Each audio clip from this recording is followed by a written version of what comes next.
ব্যাপারে যদি আপনাদের বলি, সরকারি গেজেটের অফিসার যারা আছেন ওনাদের জন্য আমাদের একটা সুনির্দিষ্ট বা একটা অর্ডার আছে এবং প্রেক্ষিতে ওনারা সরাসরি ডিভিশন যখন কারাগারে আসেন তখনই ডিভিশন পেয়ে যান।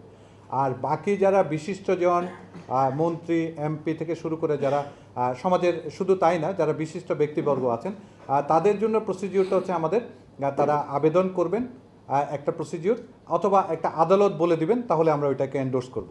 আর যাদেরকে আদালত বলবেন না তাদের ব্যাপারে হচ্ছে তারা আবেদন করলে ওই আবেদন আমরা বেসিক্যালি ডিস্ট্রিক্ট ম্যাজিস্ট্রেট অর্থাৎ ডিসি অফিসে প্রেরণ করি এবং ওইখান থেকে অ্যাপ্রুভ হয়ে আসলেই কিন্তু আমরা শুধুমাত্র তাদেরকে ডিভিশন প্রদান করি।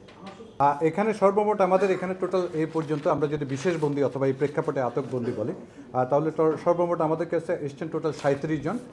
এর মধ্যে এই মুহূর্তে আপনার 9 জন ডিভিশন পাচ্ছেন আর বাকিরা আসলে পর্যালোচনার মধ্যেই আছে।